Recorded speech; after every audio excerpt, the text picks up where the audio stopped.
Hello everyone, welcome back. इस video में हम आपके साथ डिस्कस करेंगे फ्रांसिस बेकन का ऐसे ऑफ यूथ एंड एज। तो सबसे पहले कुछ फैक्ट्स हैं जो कि फ्रांसिस बेकन के बारे में हैं। सबसे पहले उन पर नज़र डालते हैं। देखिए, फ्रांसिस बेकन की लाइफ स्पेन की अगर हम बात करें तो 1561 से 1626 के बीच में है। ओके, अगर एज की बात करते हैं तो फ्रांसिस बेकन बिलोंग करते हैं एलिजाबेथन एज से। क्लियर। इन्हें लिटिल लॉर्ड कीपर भी कहा जाता है। तो रीजन जान लेते हैं भाई क्यों कहा जाता है।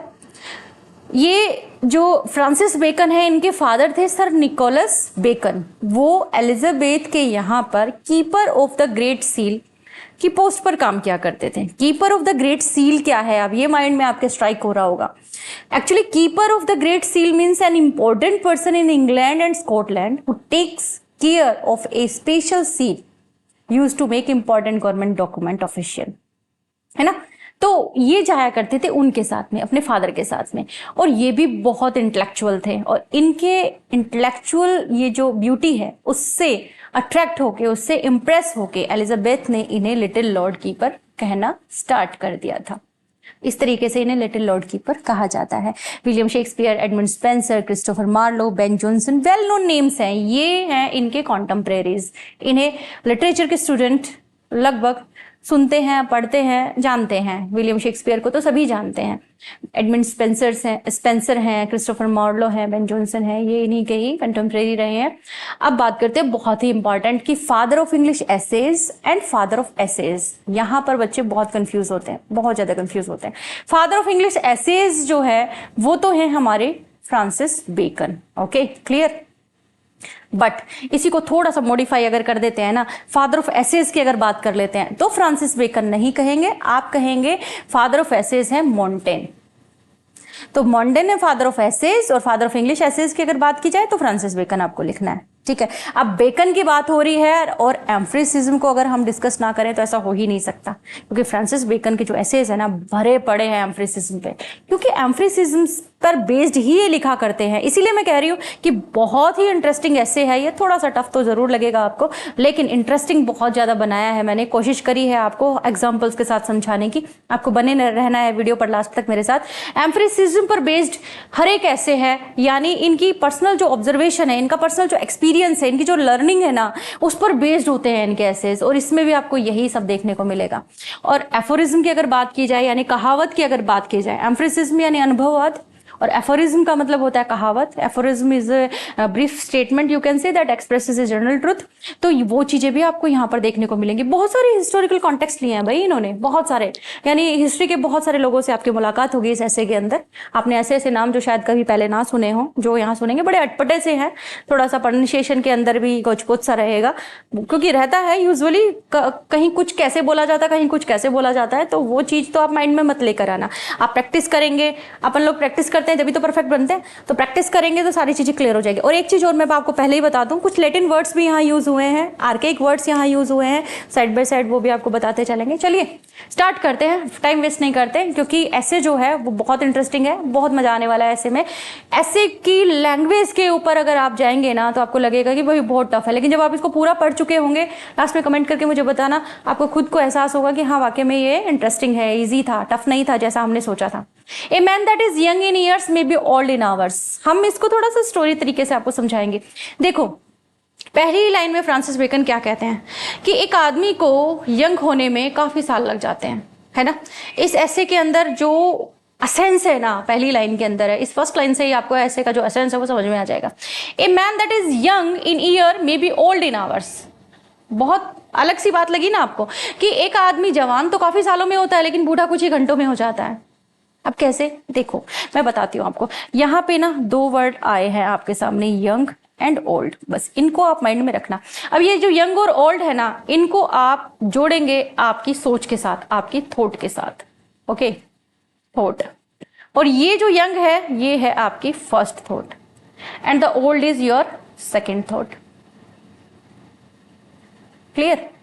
अब आप कहेंगे ये first thought and second thought क्या है। देखिए भाई, पहली बार आपको किसी काम को करने के लिए ना बहुत बार सोचना पड़ता है ना, बहुत टाइम लगाते हो आप। किसी चीज़ को डिसाइड करने में। जैसे आपने जब +2 की होगी तो आप कंफ्यूज रहे होगे, मतलब सभी नहीं कहती, बहुत सारे आप लोग ब्रिलियंट बच्चे हैं, पहले से सोच लेते हैं, है ना। तो लेकिन कुछ बच्चे मैं कहूँगी कि 60-70% बच्चे जो है +2 जब वो क्लियर कर लेते हैं उसके बाद में उनके माइंड के अंदर ना एम्बिग्यूटी सी आती है, आर्ट्स लें, नहीं कॉमर्स लें, नहीं यार साइंस ले लेते हैं, फिर दिक्कत, साइंस कॉमर्स को हटा दिया, आर्ट्स अगर माइंड में आया तो ये सब्जेक्ट ले लेते हैं, नहीं वो सब्जेक्ट ले लेते हैं। तो ये क्या है, ये ना आपके माइंड के अंदर जो आपकी फर्स्ट थॉट है ना उसको क्लैरिफाई करने के लिए आप कंसिडरेशन कर रहे हैं, यानी आपको एक बार किसी चीज को डिसाइड करने में टाइम लग रहा है, इसे आप फर्स्ट थॉट मानो। क्योंकि जब आप फर्स्ट ईयर में होंगे ना तो आप अपना जो ग्रेजुएशन कर रहे हैं उसकी आपकी शुरुआत होगी, और उस शुरुआत को करने से पहले आप पता नहीं कितनी बार कंफ्यूज होंगे, कितनी बार आप अपने वे से ना मतलब एस्ट्रे हो जाएंगे।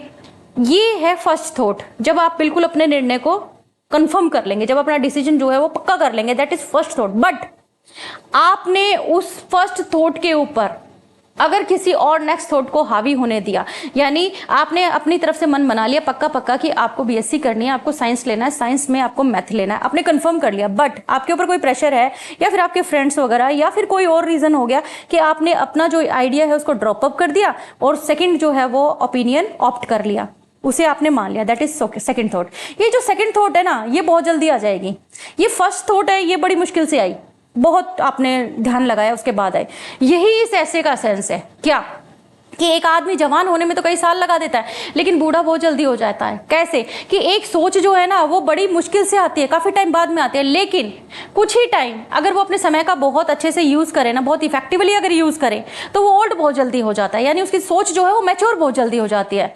If he have lost no time, कहने का मतलब क्या है, क्या कहना चाह रहा है वो, कि एक आदमी वर्षों में जवान होता है, कुछ ही घंटों में बूढ़ा हो सकता है अगर उसने समय नहीं गंवाया हो, अगर उसने समय नहीं गंवाया हो। इसका मतलब उसने अगर टाइम वेस्ट ना करा हो, अपने टाइम को अच्छे से यूटिलाइज किया हो, अपनी माइंड को मैच्योर करने में, वो बहुत जल्दी मैच्योर हो जाएगा। ओल्ड का मतलब यहां बूढ़ा होने से नहीं है, सोच के मैच्योर होने से है। Clear, but that happened rarely, लेकिन होता बहुत रेयरली, ऐसा कम ही होता है। जर्नली क्या होता है, देखिए जर्नली यानी आमतौर पर youth is like the first thought thinking. ये इसका मतलब क्या है, कोजिटेशंस का मतलब यही होता है थिंकिंग या थॉट, जो कि आपके सामने मैंने मेंशन भी कर रखा है। पहली थॉट की तरह होता है यूथ, जो आप ये कह सकते हैं ना आपकी जो युवा अवस्था है या आपकी जो टीन एज है या आपकी जो यंग एज है, वो ऐसे है जैसे फर्स्ट थॉट दूसरी की तरह नहीं होती, सेकंड की तरह नहीं होती एज वाइज, यानी सेकंड की तरह बुद्धिमान नहीं होती, बहुत ज्यादा वाइज नहीं होती। तो generally youth is like the first thought. Youth क्या है, पहली सोच है आपकी, यही मैं कहना चाह रही हूँ कि यूथ क्या है, फर्स्ट थॉट है। ओल्ड एज क्या है, वाइज नहीं, बहुत वाइज होती है। ओल्ड एज जो है ना वो आपकी सेकंड थॉट है, यानी बहुत वाइज है। क्योंकि जो बुजुर्ग लोग होते हैं ना, आप ऐसे भी समझ सकते हैं इस बात को कि जो बुजुर्ग लोग होते हैं ना उनके पास एक्सपीरियंस होता है, और एक्सपीरियंस वाले जो लोग होते हैं उनके पास में गलती करने के चांसेस बहुत कम होते हैं। जो यंग होते हैं, पहली बार जो सोचते हैं, पहली बार जो कोई नया काम करते हैं, गलतियां होने का चांस ज्यादा रहता है। मानते हैं आप? चलिए आगे चलते हैं। For there is a youth in thoughts as well as in ages. You can say कि आमतौर पर यूथ ऐसे होते हैं जैसे माइंड में आने वाली फर्स्ट थॉट जो बाद में आने वाली थॉट से कम रिफाइंड और मैच्योर होती है ना। यूथ की कैसी होती है, फर्स्ट थॉट होती है, कब मैच्योर होती है, बिकॉज थॉट्स में यूथ है एंड एजेस में भी है। थॉट के अंदर भी है यूथ और एजेस के अंदर, दोनों के अंदर है। इंसान की लाइफ में यंग एज होती है, वैसे ही थॉट में भी यंग और ओल्ड दोनों एजेस होती हैं। थॉट के अंदर दोनों चीज चलते हैं, क्योंकि फर्स्ट थॉट आएगी तो वो कैसी होगी, हो सकता है उसमें गलतियां हो। आपके मन में जो विचार है, जैसे मैंने अभी आपको बताया, चूज करने में आर्ट्स लेना है, कॉमर्स लेना है, साइंस लेना है, हो सकता है आप उसमें गलती कर रहे हो, लेकिन एक्सपीरियंस्ड होल्डर होते हैं ना, जो जैसे मान लीजिए अब हम पढ़ लिए, हमें पढ़ाते हुए भी काफी साल हो गए, तो हम फिर भी आपको जैसे सजेस्ट कर दें, सोचें, खुद भी अगर डिसीजन लें किसी तरीके का, तो शायद गलती ना करेंगे। ऐसी बात नहीं है कि नहीं कर सकते, लेकिन एक्सपीरियंस थोड़ा सा हो जाता है ना, तो थोड़ी सी रिलायबिलिटी सी आ जाती है कि हाँ, गलती की जो संभावना है थोड़ी सी कम हो जाती है। ठीक है, आगे बढ़ते हैं। देखिए नेक्स्ट जो है हमारी लाइन, वो क्या कह रही है। फ्रांसिस बेकन बहुत सोच समझ के, ऑब्जर्वेशन के बेस पर लिखते हैं, इसलिए एक एक शब्द जो है ना वो आपको लाइफ से कनेक्ट होता हुआ दिखाई देगा। एंड हियर द इन्वेंशन, और है ना, इन्वेंशन की बात करते हैं ना, फिर भी यंग मैन की जो इन्वेंशन होती है ना उसकी बात अगर हम करेंगे, तो यंग मैन जो है वो बहुत लाइवली होते हैं, more lively than that of old. इनकी इन्वेंशन जो है ना वो आप कह सकते हैं बहुत ज़्यादा क्रिएटिव होती हैं। इमेजिनेशंस जो है ना उसकी stream creative, imaginative, active, inspired, है ना। इनकी इमेजिनेशन जो है ना उनके माइंड में ज़्यादा बेहतर ढंग से चलती है, इनके दिमाग के अंदर बहुत बेटर तरीके से। And as it were more divinely, ऐसे लगता है जैसे कि डिवाइनली हो, यानी भगवान ने इनको गॉड गिफ्ट दिया है एक तरह से। जो यंग होते हैं, जो पहली बार कोई काम करते हैं, वो बहुत इमेजिनेशन जो है उनके माइंड के अंदर चलती है। जैसे हमारी जो पहली जनरेशन थी यानी हमारे मम्मी पापा, और जो हमारी जो जनरेशन है यानी हमारे आने वाली जो जनरेशन, हमारे होने वाले बच्चे, जो हमारे बच्चे हैं, उनकी अगर हम बात करें तो उनमें काफ़ी फर्क है। जो हमारे फादर हैं, जो हमारी मदर हैं, उनकी सोच और हमारी जो आने वाली जनरेशन है उनकी सोच, दोनों में बहुत फर्क, बहुत ज़्यादा फर्क होगा। ये लोग इमेजिनेशन में ज़्यादा जिएंगे। जो हमारी अपकमिंग जनरेशन है वो क्या है, इमेजिनेशन में ज़्यादा जीते हैं, उनकी माइंड में इमेजिनेशन ज़्यादा चलती है। वो बहुत जल्दी किसी भी स्टेप को लेने में करते हैं, जल्दबाजी करते हैं, फटाफट से कर लेते हैं कि हाँ करना है, एनी हाउ फटाफट कर लो, जल्दी से कमा लो, ये कर लो वो कर लो।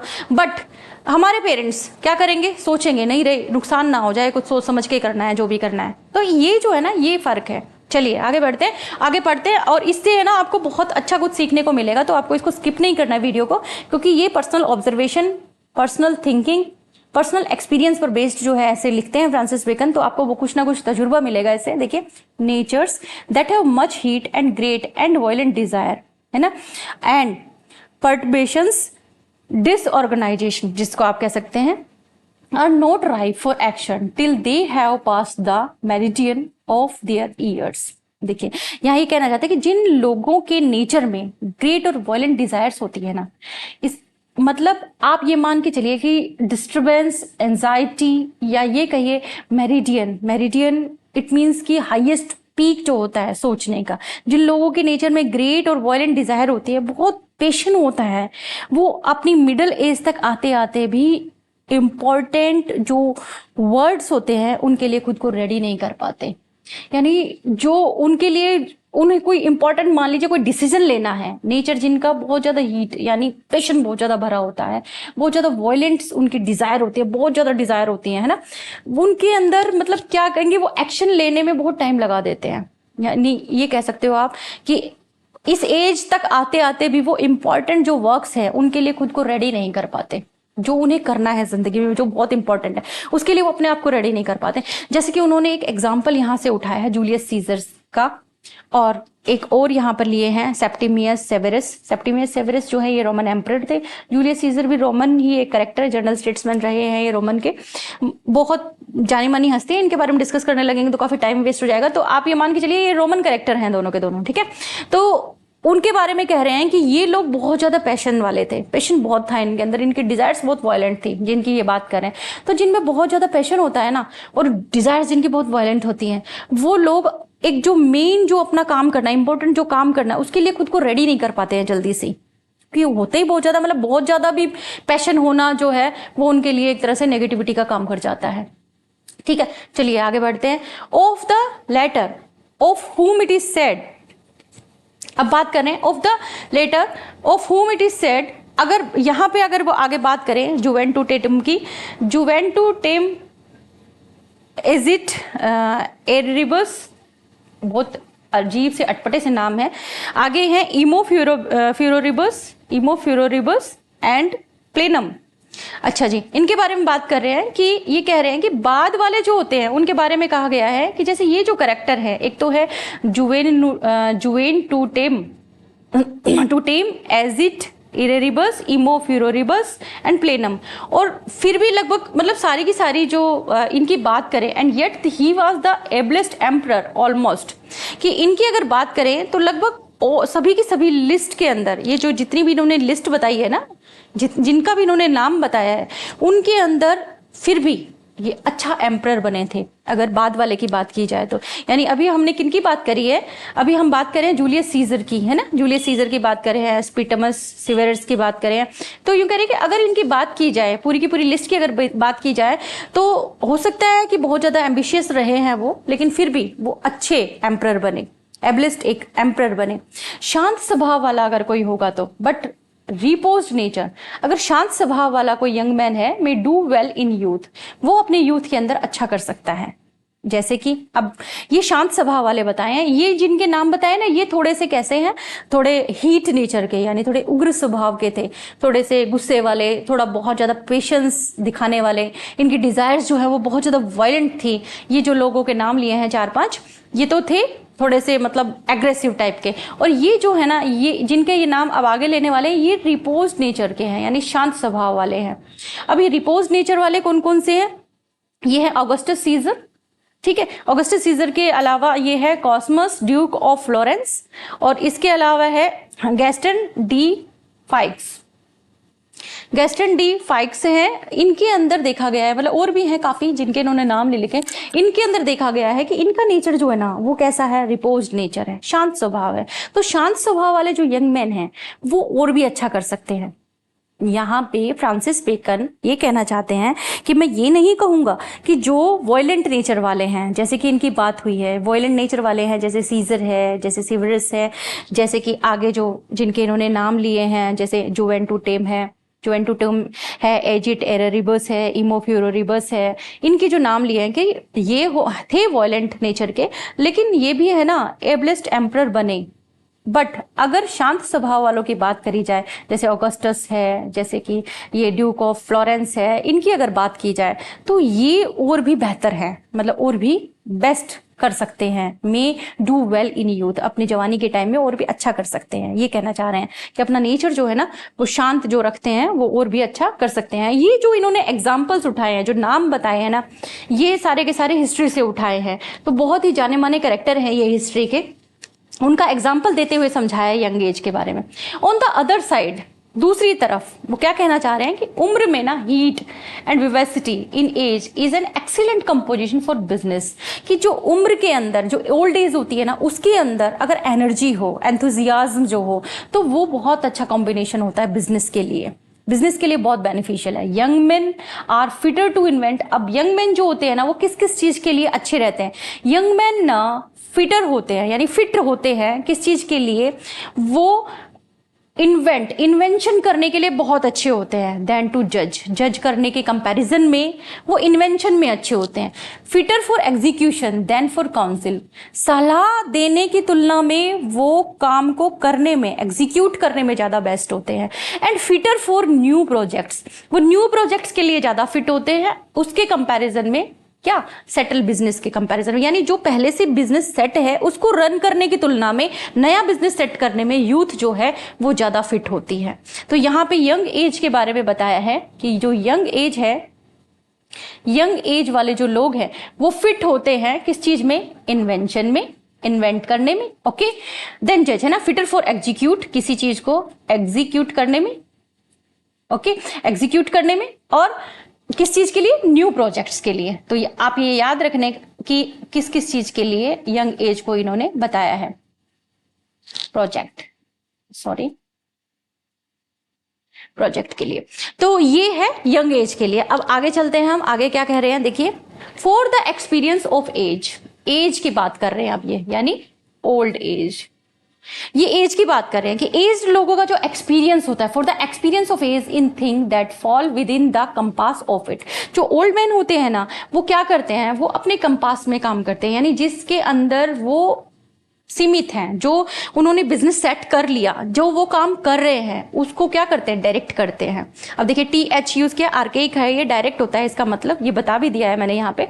अब्यूज, आगे देखो अब्यूज के आगे भी इन्होंने TH लगा रखा है, तो इस तरीके से आर्केइक वर्ड है, इन पर भी आपको ध्यान देना है। तो ये कह रहे हैं कि एज जो लोगों का एक्सपीरियंस है ना उन चीजों में डायरेक्शन देने के काम आता है जो उनके दायरे में ही होती है, जिसके अंदर वो पहले से काम कर रहे हैं, बट इन न्यू थिंग्स। लेकिन नई चीज की अगर बात की जाए तो अब्यूज का मतलब मिसयूज दैम, नई चीज के अंदर वो क्या करेंगे? उनका जो एक्सपीरियंस है ना वो उतना बेटर तरीके से काम नहीं करेगा, क्योंकि उन्हें एक्सपीरियंस है पुरानी चीजों का, तो नए के अंदर उनके जो ये एक्सपीरियंस है वो काम नहीं आएगा। The errors of young man are the ruin of business. Young man के जो एरर हैं, जो यंग मैन होते हैं वो अगर मिस्टेक करेंगे तो बिजनेस को बर्बाद भी किया जा सकता है। यानी यंग मैन ने अगर कोई गलती कर दी ना तो बिजनेस बर्बाद हो सकता है। But the errors of aged man amount but to this, गलतियां तो एज्ड मैन से भी हो सकती है, लेकिन उनकी गलतियां ना सिर्फ इतनी ही होंगी क्या कि ये काम ज्यादा भी किया जा सकता था, ये काम जल्दी भी किया जा सकता था।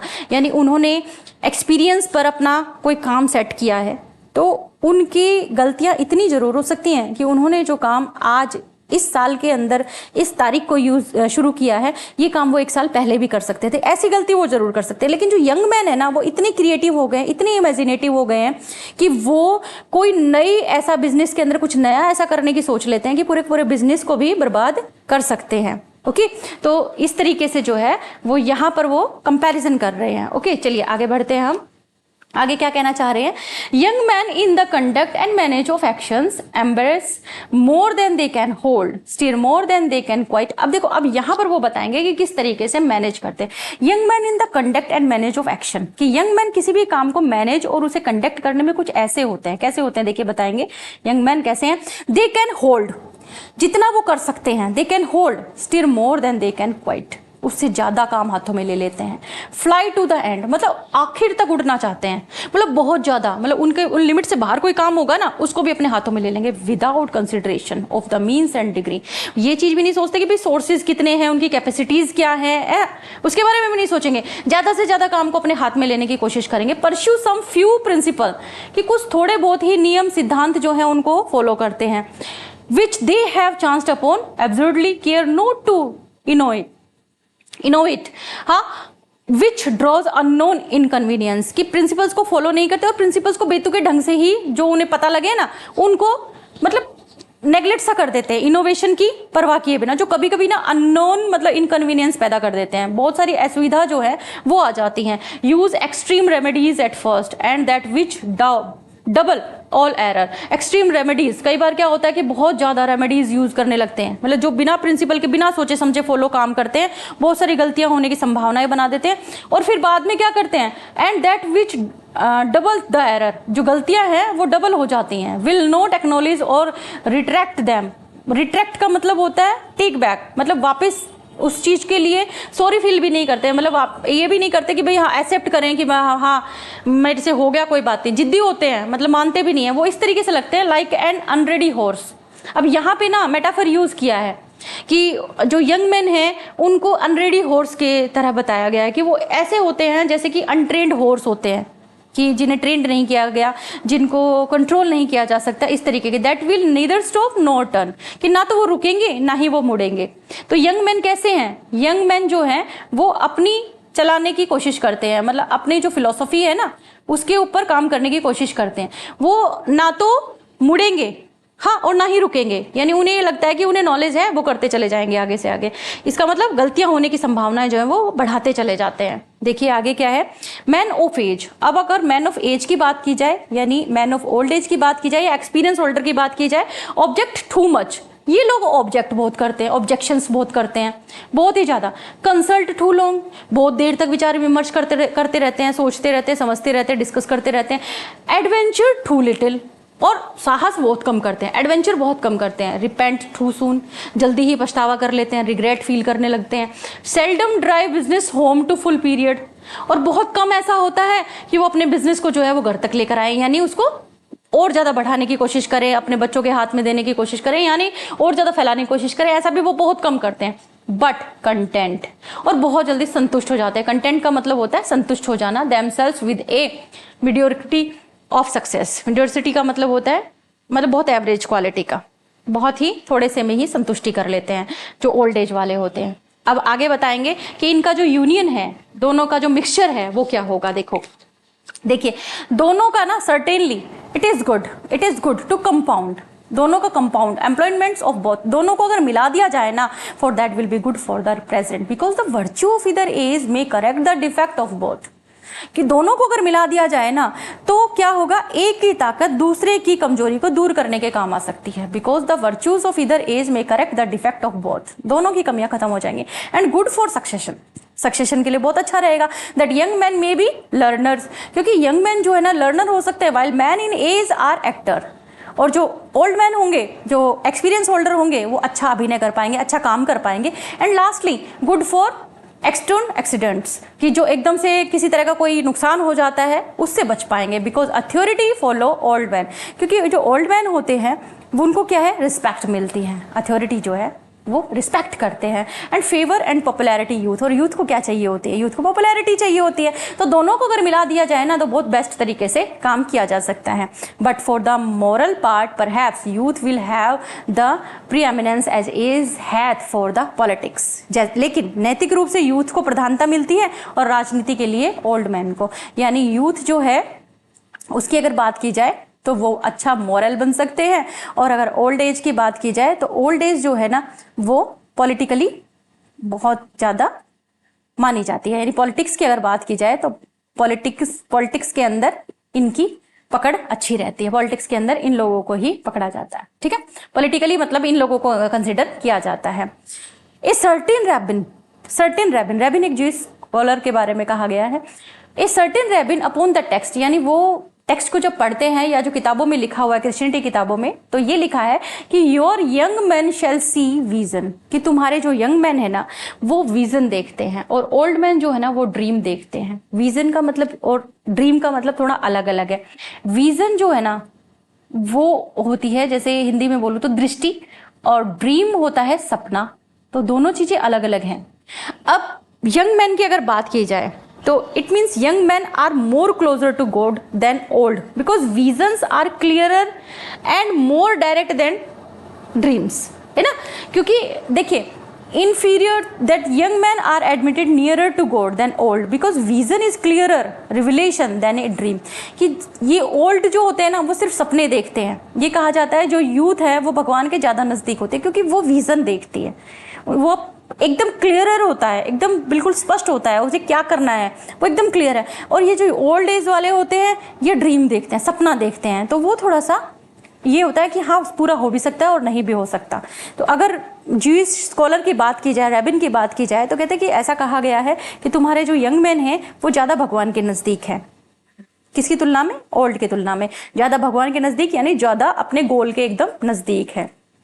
आगे देखो, and certainly the more a man drink का मतलब होता है मोर ए मैन एक्सपीरियंस, यानी जितना इंसान के अंदर एक्सपीरियंस बढ़ता जाएगा इस संसार का, द मोर इट इंटॉक्सिकेट का मतलब नशे में हो जाना, यानी उसे ज्यादा से ज्यादा सोच समझ आ जाएगी, वो ज्यादा से ज्यादा चीजों को सोचने लगेगा, उसकी सोच के ऊपर है ना ज्यादा ही मतलब एक के बाद दूसरी सोच हावी होने लगेगी। यानी क्लाउड जैसे छा जाते हैं और आसमान साफ नहीं दिखाई देता ना, यानी सोच के बादल जो है ज्यादा छा जाएंगे।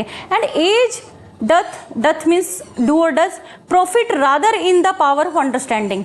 फिर क्या होगा कि उम्र के साथ साथ अंडरस्टैंडिंग तो बढ़ती जाएगी, then in the virtues of the will and affection, will और अफेक्शंस के जो वर्च्यू हैं वो कम होने लग जाएंगे और वो जल्दी ही ना अपनी मैच्योरिटी खो देंगे। There be some have an over early ripeness in their years which fade betimes, यानी बहुत टाइम के साथ ही ना बहुत जल्दी सारे के सारे गुण जो हैं वो खत्म होने लगेंगे।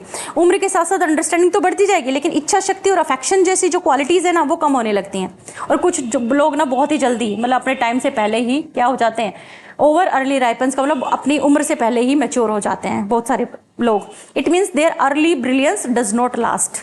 ओके, चलिए आगे बढ़ते हैं। एग्जाम्पल भी देंगे, वो देखना किसके एग्जाम्पल देते हैं। These are first such as have brittle wits, ये सबसे पहले ऐसे होते हैं जिनकी बुद्धि ना फ्रेजाइल होती है, brittle wits, fragile intelligence. The edge whereof it soon turn such as was Hermogenes, कि देखिए अब हर्मोजेंस जो है, हर्मोजेंस द रेटोरिशियन, इसके बारे में इन्होंने क्या कहा है, एक रेटोरिशियन है, ये एक फेमस एंशिएंट रेटोरिशियन है।